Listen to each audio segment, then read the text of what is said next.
ThundeRobot reached out to me once again and asked if I would like to check out one of their newer gaming mice, and well, you know me, I like my peripherals, so I couldn't really refuse them.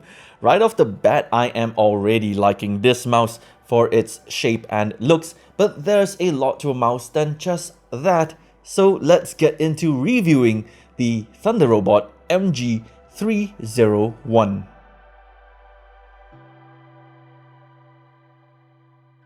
First up, pricing, and this mouse at time of purchase cost 89 ringgit or about 21 US dollars, which isn't exactly the most competitive of pricings at first glance because you can get a Razer or Logitech mouse for cheaper, but the MG301 packs some pretty interesting hardware, including a never seen before, at least for me, Pixart PAW3333 sensor that can get up to 16,000 dpi, though I do not have any numbers on the inches per second or the acceleration.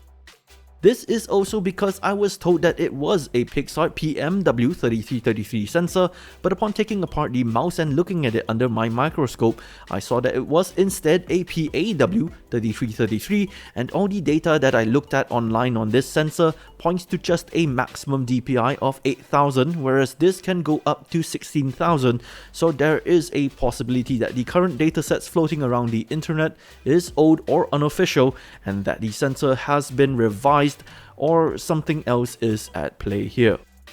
The mouse uses KOGM 8.0 Black Mamba micro switches that are rated for 80 million clicks, a wired braided USB connection with a 1000 Hz polling rate, built-in memory for the active profile, and a weight of 103 grams, at least when I measured it, which is weird because ThundeRobot on their website states that it weighs 135 grams, which is a pretty huge difference, though they may also be considering the weight of the entire cable and USB connector, or maybe it's just a typo.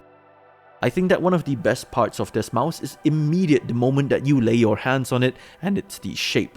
It's a right-handed only mouse with a downwards slant to the right, and with my claw grip, my hands and fingers just conform to the shape of the mouse and feel at home.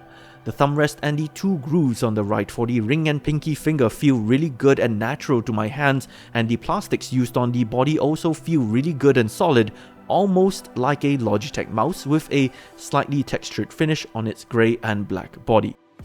It's also got really bright and even RGB lighting on the scroll wheel and the logo down the back, with a secondary RGB light to indicate the DPI levels. The KO Black Mamba 80 million switches for the left and right clicks feel quite good, with not too heavy of an actuation force. The side buttons are in a great position that are easy to find and press and don't feel loose and wobbly, and the scroll wheel is nice and wide, though it is just a bit too loose for my liking.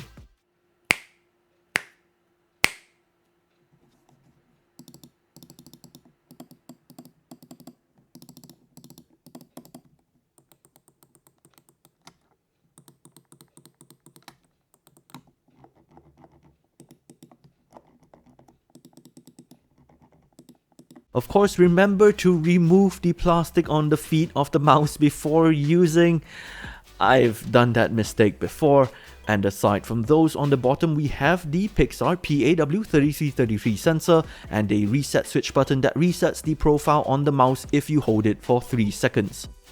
The MG301 is a wired mouse with a polling rate of 1000 Hz and a cable length of 1.8 meters, though it is only just a braided cable, which is pretty stiff.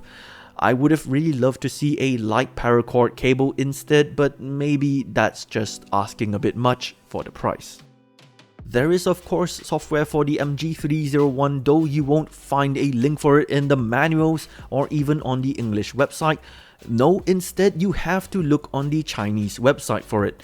ThundeRobot has told me that they are working on having it on the English website as well, but I would have also loved to see some kind of link in the manuals.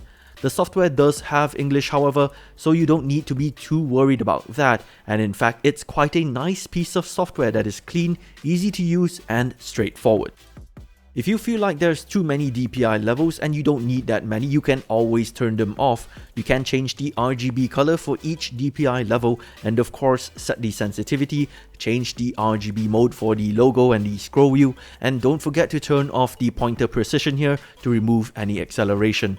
You can also change the polling rate if you wish. Remapping the buttons is also extremely easy and intuitive. Just choose from the drop down whatever you want it to be, and if you need any custom macros, that's pretty easy to set up as well. Oh, and you also have the option of multiple profiles. With all of that, it was finally time to test it in some games, and for that I chose to use the Back 4 Blood open beta. The mouse felt good and comfortable to use throughout, though I found myself not being used to a mouse that weighs this much anymore, and the cable did get in my way a few times, needing me to readjust it. That aside though, performance-wise, I was quite satisfied with the sensor and the switches on the mouse that allowed me to have some pretty accurate flicks and fast twitches.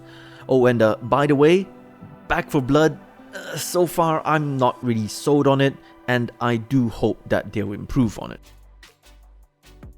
So overall, when it comes down to it, it may not be the most price competitive mouse on the outset, but I do feel that it's definitely one of the more capable ones, and I mean, there's not really anything that I dislike about it.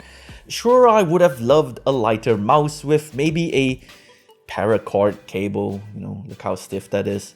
But I mean, those would just be cherries on top of the cake that is already a very nice gaming mouse from ThundeRobot. I really like the ergonomics. The build quality is great for the price, look at that. It's solid. The software that comes with it is great, and it has built-in memory. The switches all feel great, and yeah, I really like this mouse. I recommend it. I'll leave any links that I have in the description if you're interested in checking it out. And yeah, as usual, if you liked this video and you found it useful, share it. If you have something to say, comment down below. And if you like my videos and you want to see more, then subscribe and hit the bell icon to get notified for any future videos. My name is Yang the Tech Rodent, and now, if only they made this guy wireless, right? I'll see you guys in the next video.